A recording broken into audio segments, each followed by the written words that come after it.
안녕하세요. 반갑습니다. 반갑습니다. 예. 시청자 여러분 안녕하세요. 성경사랑방 성경으로 보는 사람 사는 이야기 백소영입니다. 어떻게 일주일 동안 다들 잘 지내셨어요? 네. 네. 이분은 좀 안 저희는 잘 지냈는데 목소리가 완전히 한국은 아닌 것 허스키 같아요. 보이스인데요? 아, 네. 감기? 네, 감기입니다. 어떡하죠? 예. 허스키 보이스를 이제 보이스를 바꾸려고. 아니 봄철 감기가 또 굉장히 심하잖아요. 네, 요즘 글쎄 유행하는. 예. 근데 조심해야 돼요. 예, 목을 계속 사용하셔야 되는 분이신데 저희가 기도하겠습니다. 빨리 네, 나으시기를. 감사합니다. 예. 나을지어다. 아멘. 오늘 공부하고 예, 낫도록. 은혜로 예, 낫게 되기를 바라고요. 우리 지난 시간에 사사 입다와 네. 입다의 딸 이야기를 공부했었잖아요. 네. 그러니까 사실 입다 이후에도 이제 삼손도 있고요. 사사기에 나오는 사사들이 많이 있는데 저희가 한 명 한 명 다 이제 다뤄볼 시간은 없기 때문에 네. 오늘은 이제 사무엘로 넘어가려고 해요. 사무엘. 예. 그러니까 사무엘이 사실 이스라엘의 마지막 사사거든요. 예, 그러니까 어떤 면에서는 그 200년 동안 실험했던 공동체적인 이상이 좌절되는 굉장히 그 중요한 시기에 있었던 이제 마지막 사사인데요.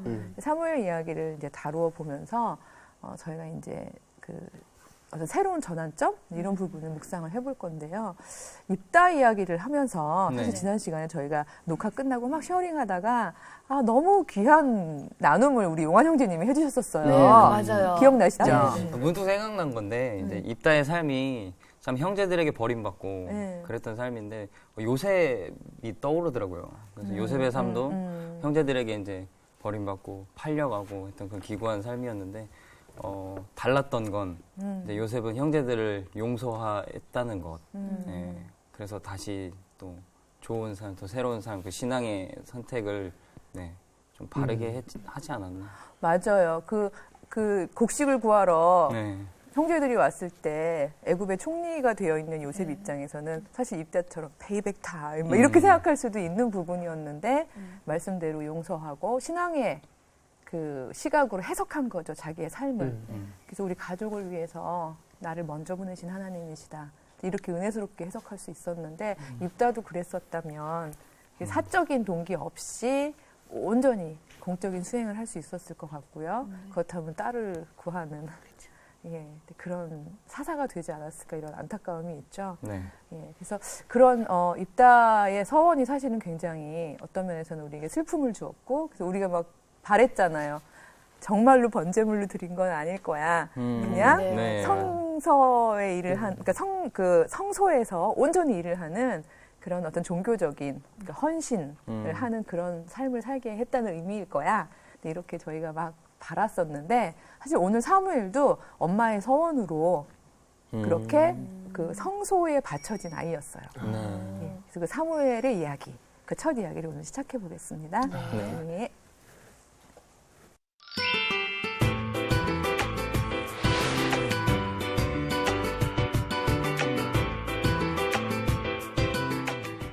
우리가 지난 시간에 사실 이제 입다의 쓴뿌리 이야기를 했었습니다만 그 사무엘의 어머니 한나도요 나름 마음 안에 고통이 있었어요. 혹시 한나의 고통 뭐였는지 아세요? 자식이 없었죠. 그렇죠. 그 무자식. 우리는 뭐 뒤에 붙는 말을 속담을 알고 있습니다만 그러나 그 시절에는요 여인으로 그리고 누군가의 아내로서 자식이 없다는 건 정말 굉장히 어떤 결함이고 수치스러운 일이고 하나님 안에서 축복을 못 받은 사람으로 여겨지고 그랬으니 한나가 얼마나 고통스러웠겠어요. 더군다나 그러니까 아내가 혼자인 상황이면 비교급이 없어서 덜할 텐데 그러니까 브닌나라고요. 또 다른 아내가 있었거든요. 근데 그 아내에게는 자식이 많은 거예요. 그래서 브닌나가 아주 괴롭혔던 것 같아요. 아주 힘들게 하고 한나가 애통해가지고요. 늘 이제 하나님 앞에서 막 왜 저에겐 자식이 없습니까 하면서 안타까워했었는데 급기야 그렇게 안타까워하다니 서원을 하게 되는 그런 장면인데 우리 지연 형제님이 목소리는 잘 안 나오시지만 한나의 고통을 담아서 애절하게 잘 나올 것 같아요. 애절 보이스로 한번 기도를 너무 많이 한 것 같아요. 해주셨으면 좋겠는데요. 저절로 되겠네요. 그렇죠. 사무엘상 1장 10절에서 11절 말씀입니다. 한나가 마음이 괴로워서 여호와께 기도하고 통곡하며 서원하며 이르되 만군의 여호와여 만일 주의 여종의 고통을 돌보시고 나를 기억하사 주의 여종을 잊지 아니하시고 주의 여종에게 아들을 주시면 내가 그의 평생에 그를 여호와께 드리고 삭도를 그의 머리에 대지 아니하겠나이다. 네. 와, 그 애절함이 느껴져요. 한 절절합니다. 단어, 한 네. 단어, 한 구절 막 다 막 그래요? 오는데요. 예, 또 하나님이 저렇게 허스키 보이스 이렇게 쓰시네요. 예, 여기에 보면은 정말 한나의 고통이 담겨 있는 서원이죠. 네. 그러면서 정말 저에게 이 무자의 고통을 하나님께서 해결해 주시고 저에게 자녀의 축복을 주신다면 그 첫 아이를 하나님께 온전히 드리고 그 머리에 삭도를 대지 않는다는 건 무슨 뜻이죠? 머리를 자르지 머리를 않는 예, 머리를 자르지 않는다는 게 일종의 어떤 성스럽게 구별됨의 이제 표현인데요. 왜 나시린이라고 그러죠? 네. 네. 온전히 성소 안에서, 그러니까 성소 안에서 그 성스러운 일을 담당하는 남녀는 머리에 그 삭도를 대지, 삼손도, 예, 삼손. 네네. 예, 삼손도 맞아요. 머리에 삭도를 대지 않았었잖아요. 네. 근데 거룩함, 구별됨의 의미가 있는 건데요. 이렇게 첫 아이를 하나님 당신께 온전히 드리겠습니다. 이제 라는 기도를 한 거죠. 근데 너무 감사하게도 하나님께서 그 기도를 들어주셨어요. 예, 그래서 첫 아이가 바로 이제 사무엘이 태어나는 건데, 그래서 그 감사함으로 이제 이 아이를 떼기 전까지만 이제 품에서 길러낸 다음에 젖을 떼자마자 이제 성소로 달려갔죠. 달려가서 아이를 하나님께 온전히 드리면서 한나가 기뻐서 부른 노래가 있어요. 한나의 노래, 한나의 노래라고. 기쁨의 노래예요? 기쁨의 노래인데 제가 한나의 노래를 꼭 읽어보고 싶은 이유는 이 한나의 노래가 굉장히 사적 그 기쁨일 수 있잖아요. 내가 무자여서 막 네네. 고통을 많이 당했었는데 아기가 생겼어. 네. 나 드디어 기뻐. 그럴 수 있는데 한나의 노래가 담고 있는 사적 기쁨이 상당히 공적인 내용을 담고 있어요. 그 이스라엘 공동체의 비전이 그 안에 굉장히 많이 담겨 있거든요. 그래서 그 부분 제가 읽어보고 싶었는데 무려 사실 한 10절이나 돼서 너무 길어서 네. 다 읽긴 좀 힘들 것 정말 같아서 기뻤나 봐요. 너무 기뻐서 네. 길게 노래를 했죠. 네. 노래를 부를 수는 없으니까 우리가 곡절 모르니까 우리 인영 자매님께서 한나의 기쁨을 담아서요. 2장 그 제가 요약본을 드렸는데 1절에서 네. 10절 그 요약본을 한번 낭독해 주시기 바랍니다. 기쁘게 읽어야 되는 기쁘게. 예. 네. 내가 주의 구원으로 말미암아 기뻐함이니이다. 심히 교만한 말을 다시 하지 말 것이며 오만한 말을 너희 입에서 내지 말지어다. 여호와는 지식의 하나님이시라. 행동을 달아보시느니라. 용사의 활을 꺾이고 넘어진 자는 힘으로 띠를 띠도다.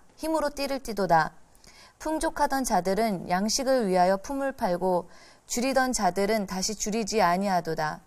전에 임신하지 못하던 자는 7을 낳았고 많은 자녀를 둔 자는 쇠약하도다. 가난한 자를 진토에서 일으키시며 빈궁한 자를 거름더미에서 올리사 귀족들과 함께 앉게 하시며 영광의 자리를 차지하게 하시는도다. 아멘. 아멘. 예. 이게 혼자 아들 낳고서 즐거워하면서 부른 노래치고는 예, 노래가 참 상당히 복잡하죠. 복잡하네요. 네, 내용이 되게 읽으면서도 많네요. 지금 예, 내용도 많고 네. 예, 하나는 뭐 이렇게까지 복잡한 노래를 불렀나 싶을 정도로. 근데 여기에 보면요 앞부분에 나오지만 심히 교만한 말을 다시 하지 말아라 라는 이야기를 하죠. 네. 교만한 말, 교만. 음. 한마디로 해서 인간의 자기 유한성을 네. 잊어버리는 말이잖아요. 네. 그래서 아마 한나 입장에서는 분린나가 그런 말을 많이 했을 것 같아요. 너는 자식을 못 낳을 거야. 뭐 약간 이런 식으로 하나님은 나를 축복하셔서 나에게만 이렇게 다산의 축복을 주셨어. 진짜 성경은 얄미워요. 없지만 그렇게 교만한 말을 했었을 것 같아요. 예, 그런 거에 대한 고통이 있었겠죠.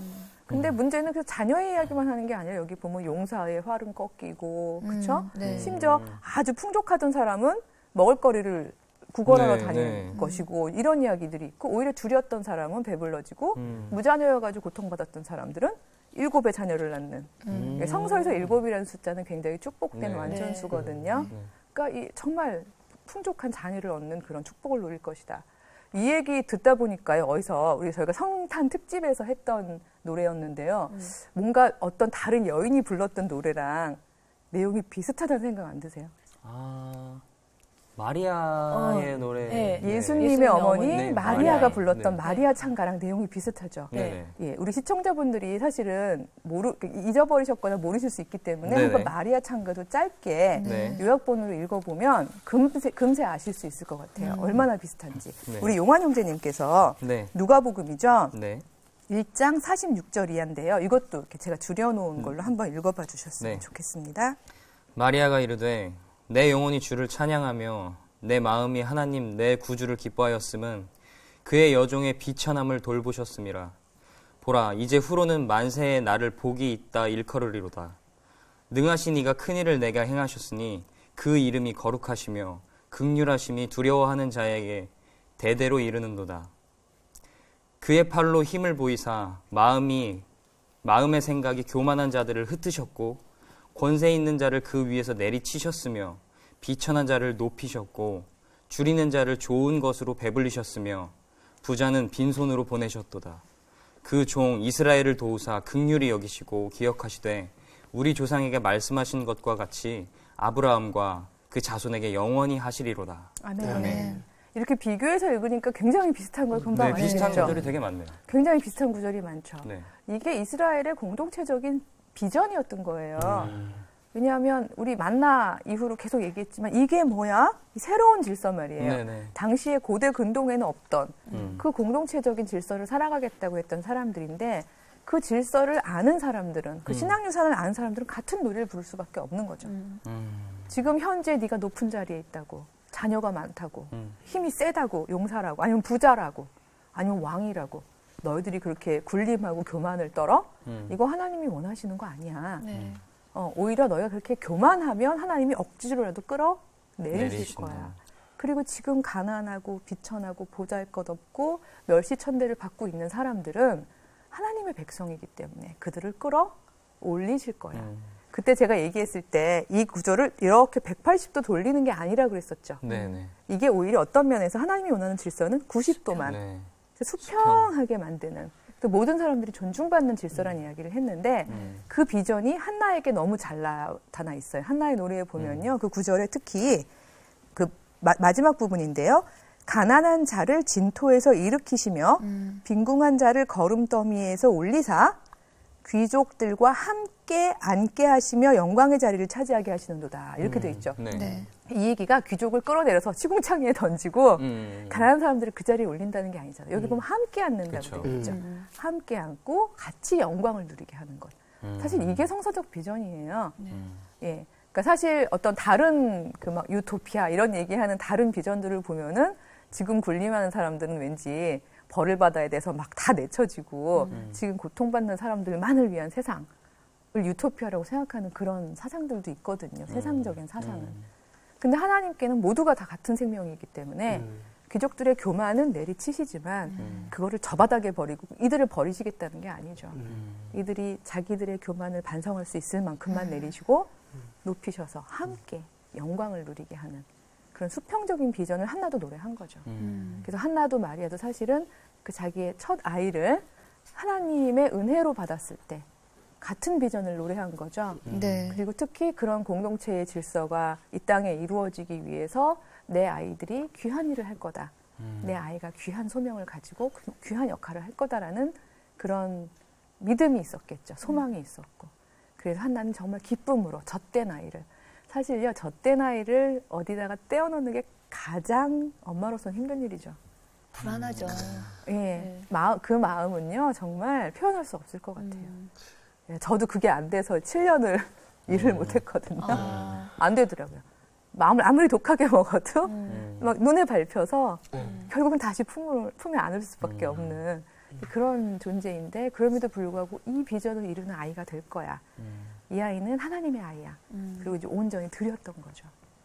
걸음마도 떼기 힘든 그 아이를 온전히 제사장 엘리 손에 맡기고 그 안에서 하나님의 아이로 자라게 한 거죠. 참 놀라운 신앙이고 그런 엄마 덕분에 사실 사무엘이 존재하지 않았을까 싶긴 해요. 이런 신앙을 지금 이제 아이를 가지고 계신 부모님들이 좀 본받았으면 좋겠다라는 생각을 해요. 요즘에는 너무 내 아이 그래서 품에만 자꾸 맞아요. 품으려는 맞아요. 분들이 많잖아요. 그러니까 내 아이, 하나님의 네. 아이. 네. 내 거라고 생각하고 내 배에서 났으니까 내가 끝까지 내 작품으로 만들겠다라고 하신 부모님들이 굉장히 많다고 그러더라고요. 네. 분린나도 아마 그런 마음이었을 거예요. 그러니까 이렇게 자기가 다 산, 네. 막 내 아이들 이랬으니까 교만했었겠죠. 오늘의 주인공은 한나라기보다는 제가 이제 사무엘, 그리고 이제 사무엘의 양육자가 된 엘리 이제 이야기로 사실은 좀 옮겨가 보려고 하는데요. 네. 여러분 사무엘하고 엘리 하면은 여러분 제일 많이 이렇게 주일학교 때도 배우고 많이 기억나는 에피소드가 하나 있죠. 엘리 제사장과 사무엘, 어린 사무엘. 그러면 왜 우리 그 교회에 가면 항상 그림에도 보면 어린 사무엘이 이렇게 기도하면서 이렇게 위를 향해서 보고 있는 그런 그림 되게 유명해요. 너무 예쁜 여자애기 같은 그림이라서 저희가 여자애인가 아마 익숙한 그림이 있을 거예요. 예. 근데 그 사무엘이거든요. 그러니까 사실은 엘리가 그 이전에 사사였죠. 네. 그러니까 그 엘리를 대부분 다 제사장이라고만 생각하시는데 네. 성경에 보면은 엘리를 사사라고 표현을 해요. 그래서 이제 엘리가 죽었을 때 항상 사사들은 죽고 나면 이제 죽을 때 그가 죽었는데 뭐 몇 년 동안 이스라엘을 통치하니라라고 나오잖아요. 네. 그래서 엘리의 경우도 40년 동안 그가 이스라엘 사사였다는 얘기가 나오거든요. 소사사의 큰 역할이 제의도 집전하고 이제 판단해 주는 네, 거잖아요. 판관. 네. 네. 이 두 가지 역할을 다 했기 때문에 아마 제사장으로 우리가 많이 기억하고 있을 것 같아요. 근데 이제 이런 두 가지 역할을 다 하는 엘리였는데 바로 그 엘리가 이제 늙고 이제 어느 정도 이렇게 쇠약해지는 무렵에 그 무렵에 이제 어린 사무엘이 여호와를 만나는 체험을 하게 되는 거죠. 자고 있는데 사무엘아, 사무엘아 하고 부르는 소리를 들으세요. 그러니까 누가 늘 불렀겠어요? 사는 동안. 엘리가 늘 불렀을 거 아니에요. 네. 예, 엘리 밑에서 사무엘아, 그러면 네 가면 뭐 좀 해라. 맨날 이제 그러고 살았으니까 또 엘리님이 부르시나 보다. 이제 그러고 달려갔는데 3번이나 아니라는 거죠. 근데 사무엘은 여호와를 만난 적이 없기 때문에 이게 누가 부르는지 모르는 거예요, 아직. 근데 엘리는 자기가 사사였잖아요. 어떤 면에서 약간 엘리가 섭섭했을지도 모를 것 같아요. 그렇지 않아요? 나한테는 안 들려. 그러니까 여지껏 쭉 나한테 말씀하셨는데 사무엘을 왜 부르시지? 그럼에도 불구하고 엘리는 신앙의 사람이었기 때문에 그렇게 얘기하시는 거죠. 사무엘아, 이번에 또 하나님이 부르시면, 그러니까 또 부르시면 그분은 여호와시니까 무릎을 꿇고 예 여호와여, 주님 제가 여기 있습니다. 이렇게 얘기해 보렴. 그럼 하나님께서 너에게 말씀을 주실 거야. 예, 계속 이제 갔는데 또 부르시길래 시키는 대로 예 주님 저 여기 있습니다. 근데 그게 바로 그 그림의 장면이죠. 말씀하소서. 그러니까 첫 예언, 처음으로 받은 말씀이었죠. 근데 처음 받은 말씀이 너무 무서운 거였어요. 왜냐하면 엘리 가문에 대한 얘기예요. 제가 오늘의 제목을요, 그침의 신앙, 엘리와 사무엘 이야기 이렇게 정해봤거든요. 왜냐하면 바로 이 그침의 신앙을 온전히 실천하지 못했기 때문에 사실 엘리는요, 그 가문이 굉장히 고통스럽고 그리고 어떤 의미에서는 억지로 그쳐지는 그런 슬픈 일들이 있었거든요. 그래서 그 이야기를 저희가 사실은 제가 이제 좀 강조하고 싶었던 부분인데 엘리도 알긴 알았어요. 엘리의 아들이 둘이 있어요. 네. 홈리와 비느하스라고. 근데 엘리의 아들들이 평소에 너무 심하게, 그러니까 소위 말해서 우리 아빠가 사사니까 우리도 사사야. 이거 어디서 형식이 안 좋네요. 이거 어디서 많이 들어본 거죠. 기도원 아들들이랑 그렇죠. 기도원 아들들이 그랬었죠. 예. 그러니까 어떤 못된 짓을 했냐면은요. 지원 형제님은 네. 오늘 조금만 쉬시라고 하고요. 용환 형제님이 한번 네. 그 2장 12절인데요. 네. 12절에서 17절 말씀을 네. 예, 고기를 한번 읽어봐 주시겠어요? 엘리의 아들들은 행실이 나빠 여호와를 알지 못하더라. 그 제사장들이 백성에게 행하는 관습은 이러하니 곧 어떤 사람이 제사를 드리고 그 고기를 삶을 때에 제사장의 사환이 손에 세 살 갈고리를 가지고 와서 그것으로 냄비에나 솥에나 큰 솥에나 가마에 찔러 넣어 갈고리에 걸려 나오는 것은 제사장이 자기 것으로 가지되 실로에서 그곳에 온 모든 이스라엘 사람에게 이렇게 할 뿐 아니라 기름을 태우기 전에도 제사장의 사환이 와서 제사 드리는 사람에게 이르기를 제사장에게 구워 드릴 고기를 내라. 그가 내게 삶은 고기를 원하지 아니하고 날 것을 원하신다 하다가 지금 내라. 예, 제가 여기다 이렇게 세 가지로 나눴는데 이 사람들이 자기 아버지가 하던 소사사 역할, 즉 판단도 하고요, 제사도 드리고 하는 거를 자기들도 막 하는 거죠. 네. 이들에게 여호와의 영이 임했다는 이야기는 성경에 나오지 않아요. 근데 자기 아버지가 하던 거니까 아버지의 권한을 그대로 세습하고자 하는 욕망이 있었던 거죠. 근데 얼마나 못된 일을 했냐면 여기 나오지만요. 자, 3살 갈고리가 어떻게 이게 제 생각에는 이렇게 갈고리가 이렇게 3개 걸려 있는 그런 갈고리인 네. 것 같아요. 제사로 그 쓰여지고 난 그 고기를 이제 삶아서 제사를 드렸던 주체들도 나눠 먹고 거기서 제사장의 몫을 띠잖아요. 네. 제사장의 몫은 일정한 거잖아요. 근데 여기서는 이 사람은 변칙이죠. 네, 네, 어떻게 그렇죠. 쓴다는 거죠? 그거를 이렇게 휘휘 둘려서 걸리는 거는 그걸 제사장의 몫이라고 선언을 하는 건데 갈고리가 3개다 보니까 많이 그렇죠. 걸리겠죠. 웬만하면 다 걸리겠죠. 건더기를 다 건지겠다는 그렇죠. 근데 이거는 하나님께서 지시하신 방법도 아니거니와 이렇게, 왜냐하면 이 사람들한테는 그런 습속이 있잖아요. 성스러운 제사장의 몫은 제사장에게. 근데 그런 어떤 문화적인 습관이 생긴 이유는 제사장들은 노동을 안 하잖아요. 생산 노동을. 네. 그러니까 제사장들에게는 먹고 살 게 오로지 이 사람들이 바친 것 중에서 여호와의 분깃 밖에 없기 때문에 그 부분을 성스럽게 한 거였는데 그걸로 자족하고 만족하는 게 아니라 오히려 어떻게 보면 성스러움을 그 앞세워서 그렇죠. 자기 몫을 챙기는 자기 거네요. 몫을 네. 과도하게 챙기는 네. 거죠. 어떤 면에서는 성스러움을 이용해서 너무나 못된 일을 하는 일을 한 거죠.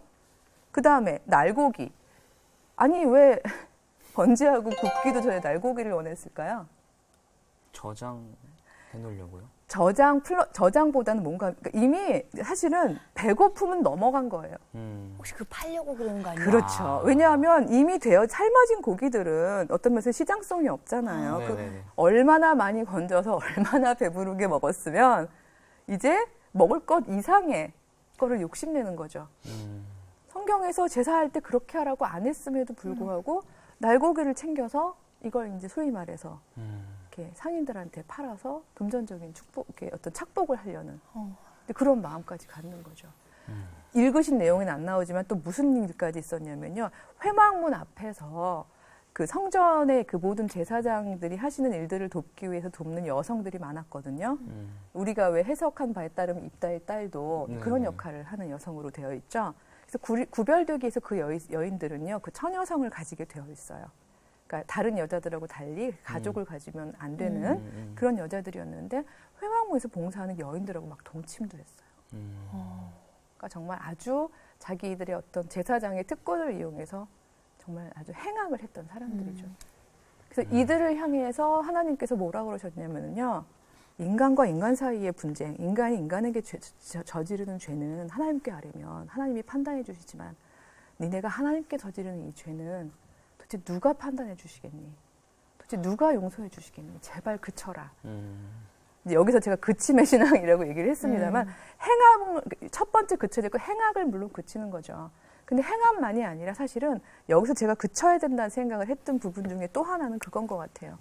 자기들의 통치권, 자기들의 영광, 하나님 안에서 하나님께서 온전히 자기들하고 함께 하신다고 생각했던 그래서 나에게 특별한 은사가 있다고 생각했던 그 영적 교만 그것도요 사실은 자기로 그쳐야 된다는 생각이 드는 거죠.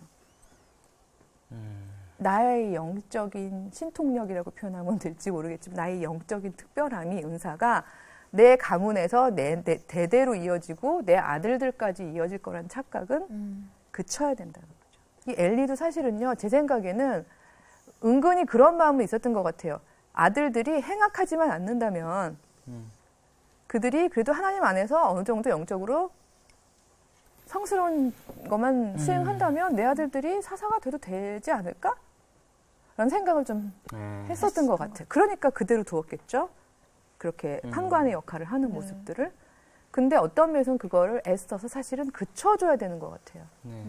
왜냐하면 철저하게 사사의 통치 원리는 뭐였는데요. 세습되지 않는다. 네. 하나님의 영이 임하는 동안만, 바로 임하는 동안만이었기 때문에 엘리가 살아있는 동안에도 하나님의 영은 더 이상 엘리와 소통하지 않으시고 사무엘을 만나주신 거죠.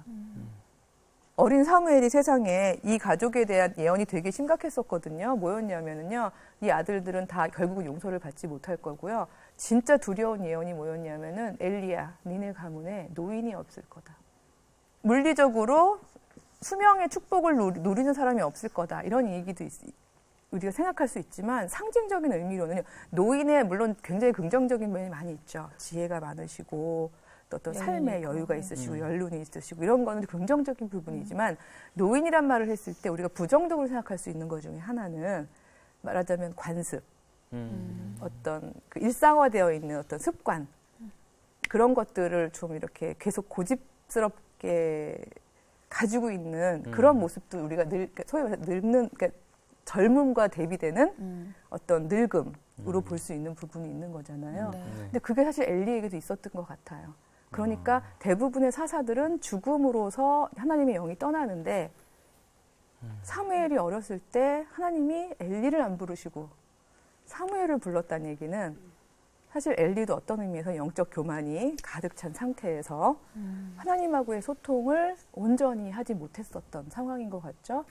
그래서 사실은 사무엘에게 어떤 면에서 그러니까 엘리는 바로 이 노인의 상징성을 얘기해주고 있었던 거고 바로 그런 모습들을 이으려고 할 때, 네 가문 안에서 이으려고 할 때 하나님은 그걸 원치 않으신다. 그래서 어린 사무엘, 어떻게 보면 젊은 사무엘, 하나님과 온전히 다시 대화하는 사무엘을 택하셨다.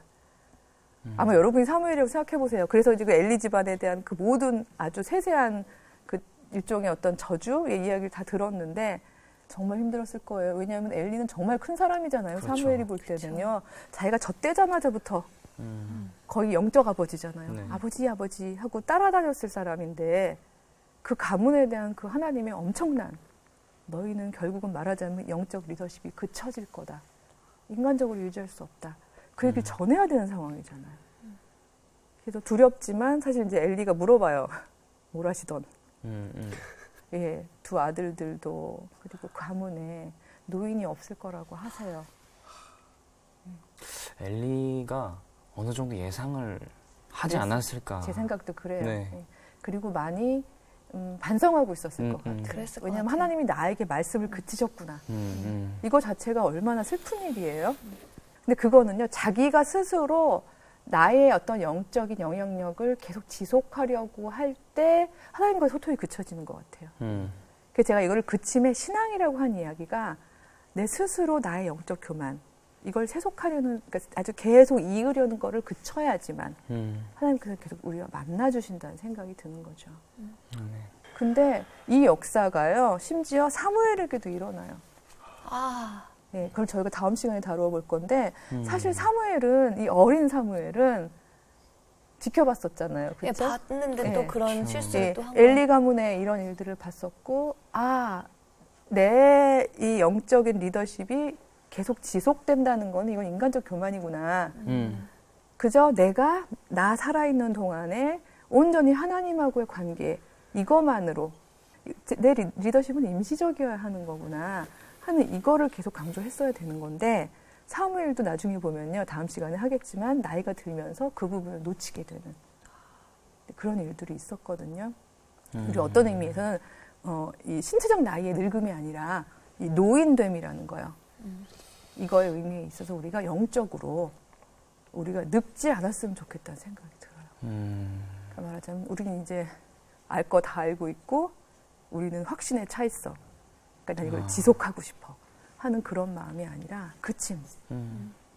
그래서 제가 아주 짧게 소개해주고 싶은 어떤 그 공동체가 있는데요. 일본에도 있고 한국에도 있어요. 무교회. 없을 무자인데요. 네. 무교회라는 공동체가 있어요. 네. 굉장히 막 저항적이고 왠지 네. 좀 불순한 공동체 같죠. 네. 어떻게 교회 앞에 무자를 붙일 수가 있지? 근데 그분들은 신기한 게 뭔가 하면요. 너무나 성서적인 분들인데 교회 모임을 가져요. 근데 에클레시아가 교회의 이제 헬라어인데 교회 모임을 갔는데 다만 공동체의 리더들이 있잖아요. 네. 그 리더가 모임을 갔다가 언제 이 모임을 해산하냐면요. 자기가 판단하건대 내가 더 이상 영적으로 하나님하고 온전한 관계성을 못 갖는다고 생각할 때. 그리고 내가 늙었거나 죽게 됐을 때. 그때는 이 공동체를 해산해버려요.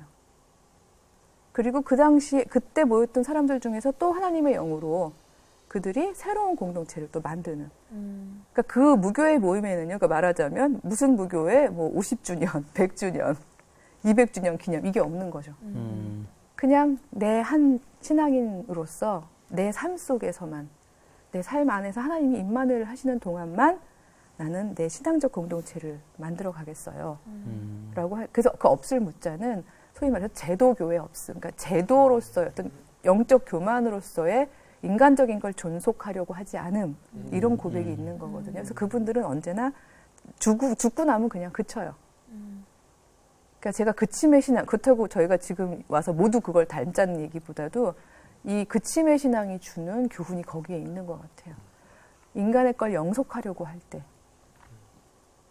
그 교만함이 우리를 사로잡을 때 어떤 면에서는 정말 더 무서운 게 그쳐지는 거죠.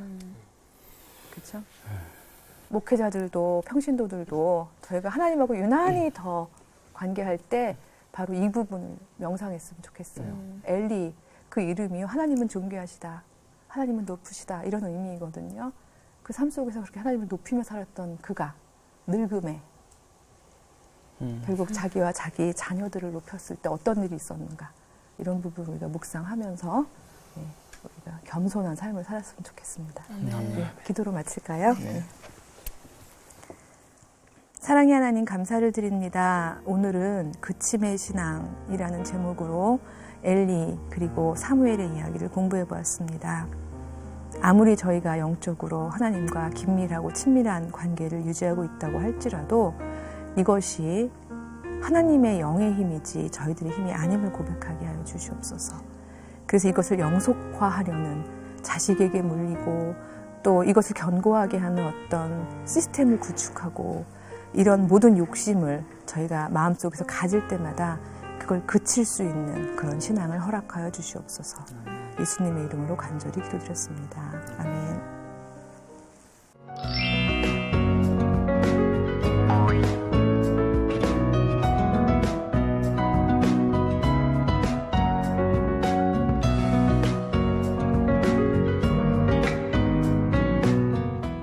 시청자 여러분, 성경사랑방 성경으로 보는 사람 사는 이야기 오늘 시간 마치겠습니다. 다음 시간에 다시 뵙겠습니다. 안녕히 계십시오.